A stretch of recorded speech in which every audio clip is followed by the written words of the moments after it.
São vários temas ricos em que a gente aborda. Esses temas têm ajudado demais as pessoas que nos que procura através das redes sociais sua também, né, orientações. Qual que é o tema rico que nós vamos falar hoje? Nós vamos falar sobre como diminuir a carga de medicamentos químicos das pessoas, Geraldinho. E hoje tem muito, né? Então, tem muito, né? Primeiro agradecer aí, né, a sua companhia de sempre, me dando a oportunidade de levar informações que a gente julga ser tão importantes para as pessoas.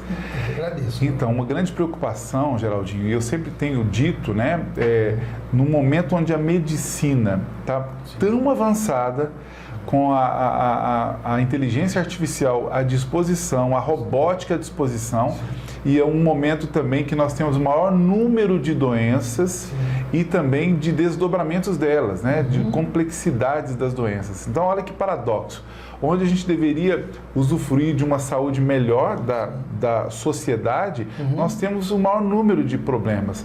Então, e o que a gente percebe disso? Né? É o mesmo a mesma dica que nós vamos dar para poder diminuir a carga de medicamentos, possivelmente a causa desse problema social mundial.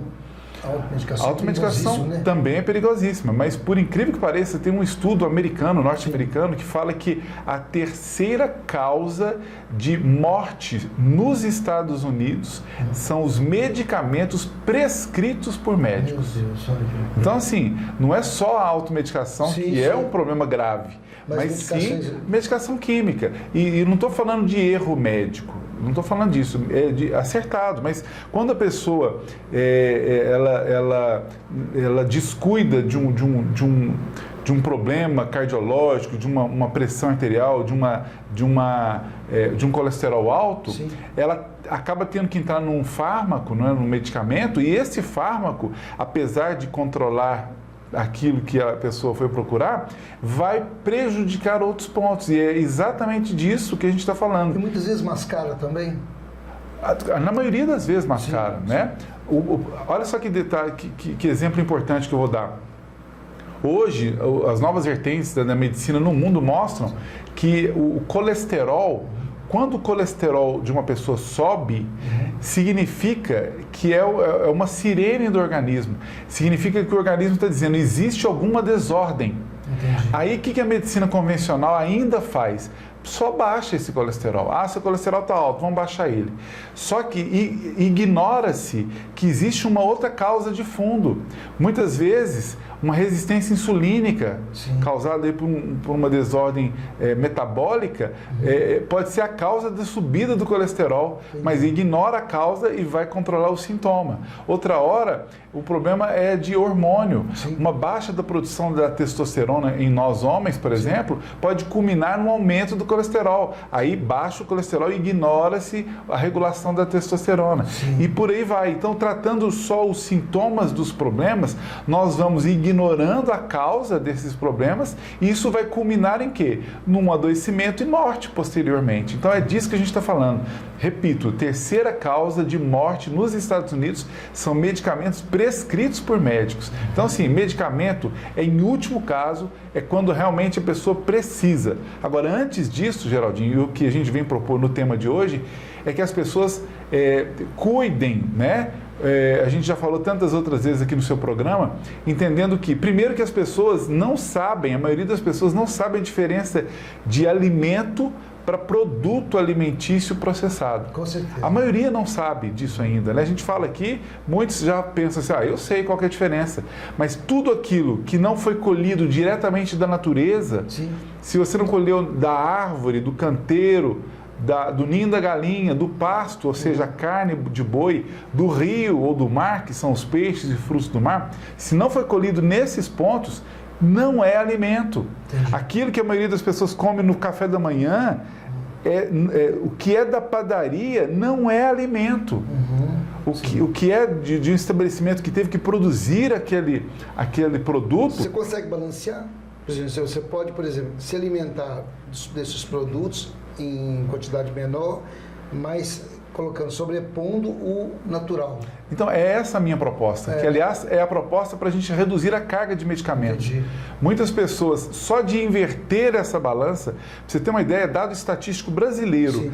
3/4 do que o brasileiro come, tendo em vista que é café da manhã, almoço, café da tarde e jantar, Sim. o jantar da maioria dos brasileiros hoje é substituído por lanche. Sim. Então, levando isso em conta, o lanche da noite, o café da tarde, o café da manhã, que são 3 das 4 refeições, Sim. são produtos processados. Entendi. 100% produtos processados, ou seja, não tem nutriente para o nosso organismo. Qual que resta? O almoço. E esse almoço muitas vezes ainda é desbalanceado. Então, é exatamente esse ponto que você me perguntou que eu quero levar essa informação. A gente inverter essa balança. Essa balança hoje está assim, a gente ingere isso de produtos alimentícios e isso de alimento. Se a gente inverte isso, ingere mais alimentos, eu diria 3/4 de alimentos para 1/4 de processados, muita gente vai se ver livre de remédio para diabetes, vai se ver livre de remédio para pressão arterial, entre outros medicamentos corriqueiros. Uma das receitas mágicas que você já passou em alguns programas nós já falamos, é você colorir o seu prato com folhas, com legumes. Isso. Também, e os alimentos processados também, trabalhar menos esses alimentos e Exato. utilizar Então, por exemplo, alimentos ricos em vitaminas. Né? Exatamente. Das 4 refeições do dia, pelo menos 3 das suas 4 tem que ser disso que você acabou de dizer. Fruta, legume, verdura, carnes, ovos. Sim. Tem que ser disso, essas 3. E uma delas apenas que poderia ser dos processados. Arrozinho. Arroz.